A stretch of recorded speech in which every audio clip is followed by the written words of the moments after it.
Hey, everybody. Welcome to Takeoff with John Clark, and we've got a couple of good conversations here. Mike Tirico and Lane Johnson. Mike Tirico, of course, from NBC and Sunday Night Football. He's at the Kentucky Derby. The Kentucky Derby is on NBC this Saturday. And Lane Johnson, he spoke for Mental Health Awareness Month at the Annenberg Center in Philly. I was there with him. You know what he's been through. He's been through a lot with anxiety and depression. I spoke with him about that and the state of the Eagles and where they stand in the NFC. Enjoy these conversations. All right, we are joined by Lane Johnson, and this is a special month, Mental Health Awareness Month. And you've been so brave coming out and sharing your story. You met with some people. How proud are you that you're able to help so many people now? I'm sure you get letters and emails and DMs and things like that, all the people that you're helping. Yeah, well, initially I was kind of reluctant to, share my story, but everything was public with kind of my my circumstances a few years ago. But I feel like it's helped a lot of, especially the younger crowd, the young generation coming up. I feel like a lot of kids are getting help that they need. More importantly, I guess learning more and developing themselves more. And I think with that, it creates a lot of change. And you talked about it, kids growing up now, there's so much anxiety and things going on when they see a guy like yourself, the best right tackle in the NFL, coming out and discussing what you're going through. That really helps them know that they're not alone in this. Yeah, I think what helped me was other athletes like, Kevin Love, Tyson Fury, even Brian Dawkins when he was here. He talked about, the stuff that he battled with throughout his career. So it doesn't matter how big a player, how big a role you are, it affects people from all over. So I think it's the one thing that unites us. So 10 years ago, you were drafted by the Eagles, and then you see this draft, and they're adding a whole bunch of new Georgia Bulldogs, guys on defense. How impressed are you with the draft the Eagles had and some of the new guys coming in here on the line? Yeah, I'm super excited. The upstairs, they know what it takes to win games. I mean, it usually starts up front, O-line, D-line, O-line getting after guys, and the D-line just coming in waves. So numbers and the more pass rushers, the better. So I feel like the guys that we have, in addition to some of the other guys we drafted, just a really complete package all around. So I'm looking forward to OTAs and then getting into training camp before too long. Yeah, those camps, they could be like Georgia versus Alabama, SEC. Georgia versus everybody, versus everybody else.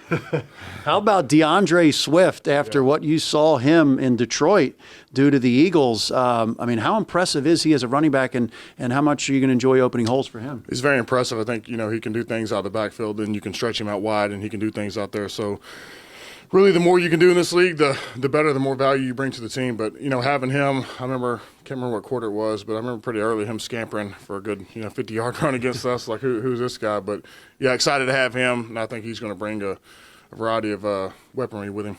Who do you think is going to be at the other guard spot this year? Obviously you drafted Tyler, and then you got possibly Cam. It could be a competition. Yeah, I think it'll be a good battle, throughout OTAs and training camp. But excited. Competition's good. I think it'll bring out the best of both guys. But, yeah, I'm excited to get back and feeling healthy and just excited to be here. As an alumni of the Bro Barn, to see Jalen Hurts get his contract, how satisfying is that for you and everybody else that takes the field with him?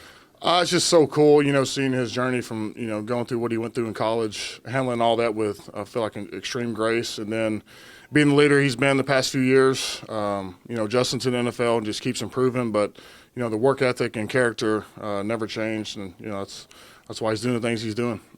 Truly a unique guy. Howie Roseman said he's never going to be able to get over the Super Bowl. Yeah. How about for you? You've won one, but does it still kind of come into your mind like on a daily basis? Yeah, sometimes you'll have flashbacks, and it's one of those things. It's like, you spend the whole year painting a masterpiece, and when you get ready to put your name on it, somebody stole, it's not there no more, so start over. That's really is the best way I could describe it. It's, a long season. I feel like we did a lot of great things, just came up a little short, but, that's going to bring that's what makes championships so special. So getting back out there, being able to compete with the guys and trying to get one again is going to be fun. Yeah, final question. You lost a lot of guys through free agency, but do you think they've done a good job of replenishing some of those positions? Yeah, I feel like they know our roster very well, especially losing the caliber of guys that we lost.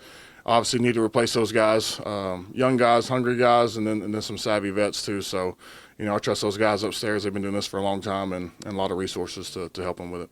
Well, best wishes. Yep, And thanks for everything you're doing, especially during Mental Health Awareness Month. Thank you. All right, everybody, let's welcome in from NBC, Mike Tirico. You used to seeing him on Sunday Night Football with the Eagles Cowboys most of the time, but he's doing the Kentucky Derby this weekend. So for us in Philly, Mike, what are you looking for in the Derby this weekend? I think we had a huge upset last year. Could there be another one this year?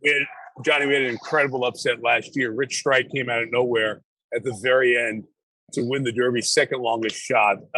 We have a horse named Two Phils, Phil''S. It's not Philadelphia. It's two guys named Phil, but that's okay. At least we got a Two Phils in here somewhere. Here's the deal. We've got 20 horses going into the Derby in all likelihood. 7 of the 20 are trained by two guys. They're two of the best trainers in the game right now, Todd Pletcher and Brad Cox. And Pletcher has 2 of the favorites. Forte is the 2-year-old champ, is one of the favorites. And then right after that is Tapit Trice. Those are the 2 horses going into Saturday will be the 1 and 2 choices. So if people are betting here in Philly, is there a horse that you say, man, that has good odds, let's jump on that horse? Is there a horse you think could come out of there and win it over those favorites? Betting in Philly, that doesn't happen, right? Here's the deal.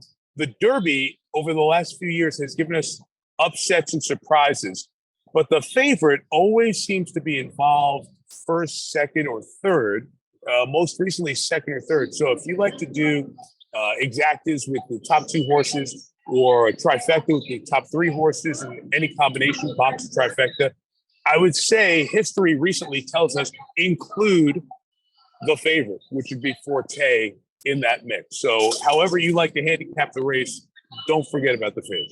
Good call there. Speaking of favorites here in Philly, I got to ask you, after the draft the Eagles had, are the Eagles the favorite in the NFC?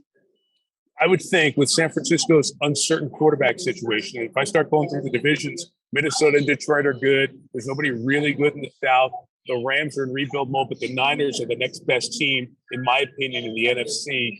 And then the Cowboys after that, I'd say the Eagles clearly are the favorites, not just for the draft and how Howie Roseman just took all of Georgia's good players and brought them up to Philly, but more importantly to me, you kept the core veteran guys there as well. And Jalen showed us in that Super Bowl last year what he can be and what he can do. So I would say Philly is the NFC favorite going in. Now, there is no truth to the rumor that on the backside over here at Churchill Downs, where people are scouting talent for their bets, that I saw Howie scouting players, because everywhere he goes, touching magic right now and making magic and touching gold. But no doubt for me, the Eagles are the team to beat going into this 2023 NFL season. Wow. And we saw Jalen Hurts get his contract before the others came. Lamar and some of the other guys are going to start getting theirs. But when you look at Aaron Rodgers and Tom Brady leaving the NFC, and you'll look at all the quarterbacks in the AFC, could Jalen Hurts be the guy in the NFC for maybe the next 3, 4, 5 years? It's going to be a chance. Dak Prescott had that chance and hasn't had that great run. Dak's been good, and when healthy, he's been very good, but he hasn't been at the level where Jalen was last year, except for the second half of the season a few years ago. As I said, start going through the NFC again. You go through the Giants and Washington, and then you start going through the NFC North, where Kirk Cousins is probably the most dependable veteran. Nobody in the South and out in the West. You know, you've got what Matthew Stafford did, but how healthy is he going to be? How about his cast? Matthew's best days are certainly behind him, not ahead of him, although he can still play at a championship level. I'd say if there's a quarterback you wanted to invest in for the next 3 to 5 years, if there were stocks, Jalen would have to be the blue chipper of the bunch. And we always look forward to seeing you come to Philly for Eagles Cowboys. Give us an idea of the atmosphere and the buildup that you guys have at NBC when you annually have the Eagles Cowboys on Sunday Night Football. The buildup for me is Thursday coming up here in a few days. Next week, we find out our schedule, where we're going to be.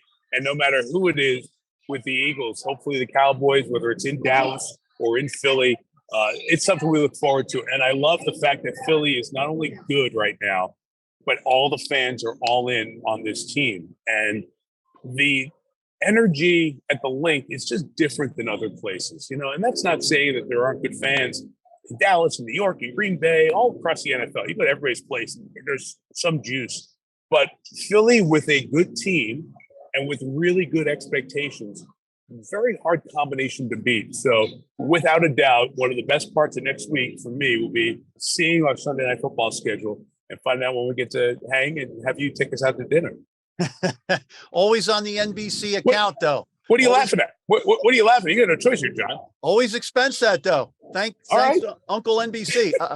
Hey, so when you look at Philadelphia right now, I actually called our sports information company, Sports Radar, and I said, okay, we had Joel Embiid, now MVP, Bryce Harper, MVP 2021, Jalen Hurts, runner-up MVP. They say this is the first time a city has had MVP or runner-up in 3 of the sports within a span of 2 years. So this is a pretty special time, but which one do you think is most likely to get over the hump and win that next championship here? Well, I got the Flyers on the line. Say, come on, guys, what are you doing? We're missing out on you, right? That's a great nugget. I love that. And that says a lot to this time, right? And watching Embiid in playoffs and the build-up, the run to the end of the MVP as well, when healthy, just kind of lets you know that it's right out there for him as well. I'd say it's a great time, right? What a great time to be a fan and appreciate it, because what we see in sports now, John, is that guys don't stay in the same place for very long. Right? It seems like they want to move on. One of the nice parts of Philly is that whole process thing has been talked about forever.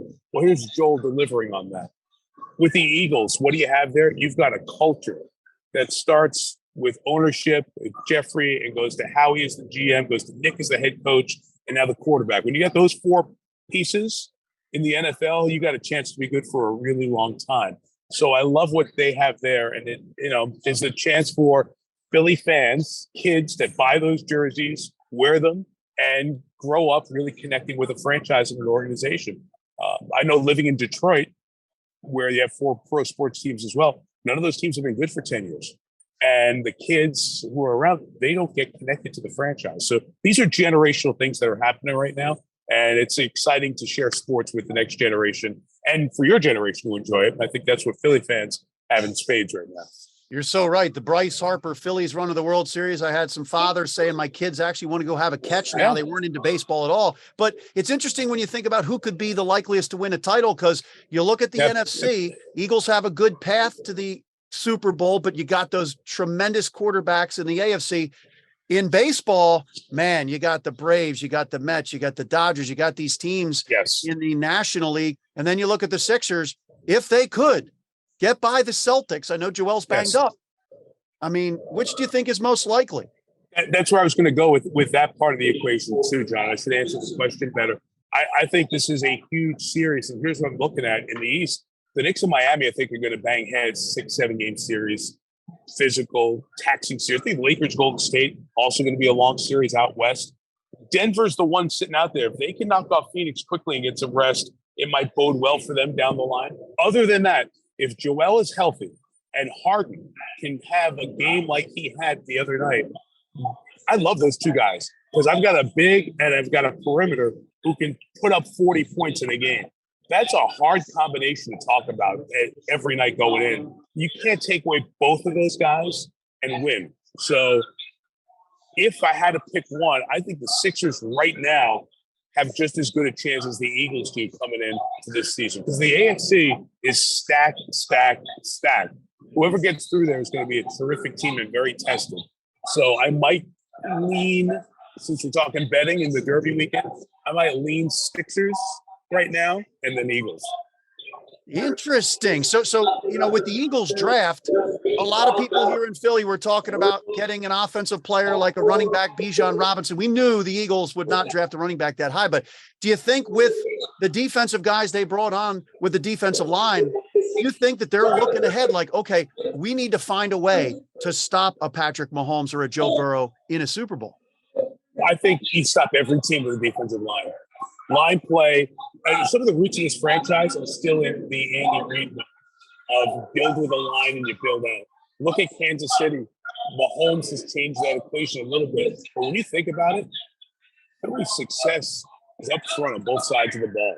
That allows Jalen to be a multiple offense of the ability to throw, the ability to drop back and pass protect, move a pocket, mobile, physical offensive lineman. Jeff Stoutland's great work with the O-line, all of that stuff. So for me, I love that what they're doing right now is just replenishing strength and replenishing strength. Those veterans like Fletcher Cox and Jason Kelce, they're not going to be there for another 4 or 5 years. So how do we plan to bring guys along so you can get to the next era? And I think the overlay here with Howie's draft picks have done just that. And while the offense is the candy and the real sexy stuff to talk about and the fantasy football stuff, defense wins you games. Defense wins you the biggest, most important games. And what Philadelphia has built on defense here right now is, to me, the one thing that kind of tilts the scales for me. In the NFC, to me, I know it's really early. If San Francisco's quarterback play can stabilize because all the injuries they have, to me, it comes down to Dallas, San Francisco, Philadelphia. And I like what Philadelphia has up front, just like San Francisco. So those are the places I look at. And that's why I think the draft was so good on Howie's end. Yeah, it's amazing. Before I let you go, you're going to be calling the Kentucky Derby. When you come to Philly or when you're calling Eagles Cowboys, you get a chance to spend some time with Nick Sirianni, Jalen Hurts, and Jeff Lurie, and everybody can't stop talking about Jalen Hurts being 24 and just how mature he is. I mean, you come across NFL players everywhere. Just how mature is he for his age?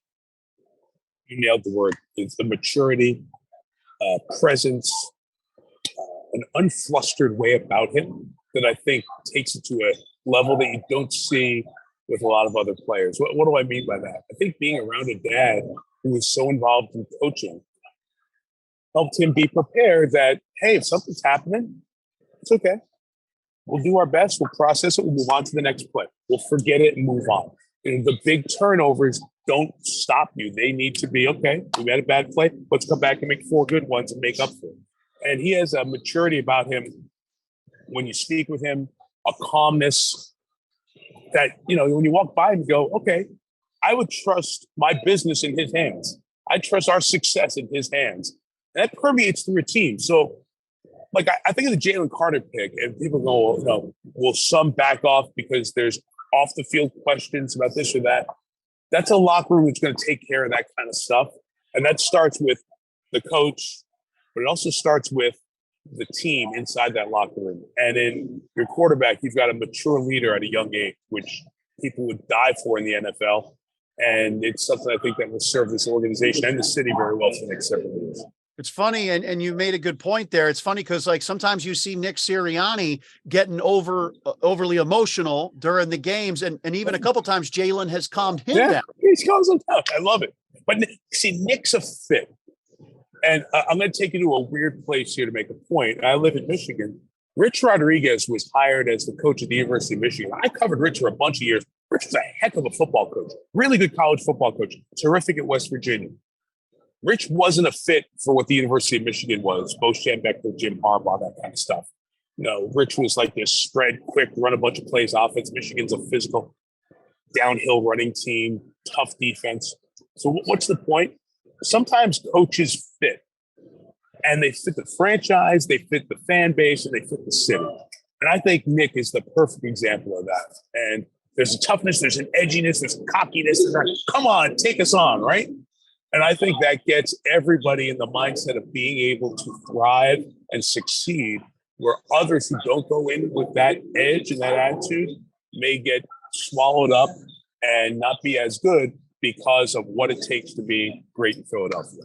Yeah, you are so right. And they found some good ones with Andy Reid, Doug Peterson, and now Nick Sirianni. Amazing. Pretty amazing. Mike Tirico, we look forward to the call. Kentucky Derby this Saturday on NBC. You're going to be hosting it there from the Kentucky Derby. We look forward to the coverage, and always good catching up with you. And we will see you for Sunday Night Football and a dinner on NBC Sports Philadelphia and NBC. We all hear that? Yes. We all hear that. Everybody here. Clark is on the line for that. We look forward to that. Thanks, John. Great seeing you, man. On record. Thanks a lot, Mike. We'll see you soon, buddy. Oh, mom, so flagrant.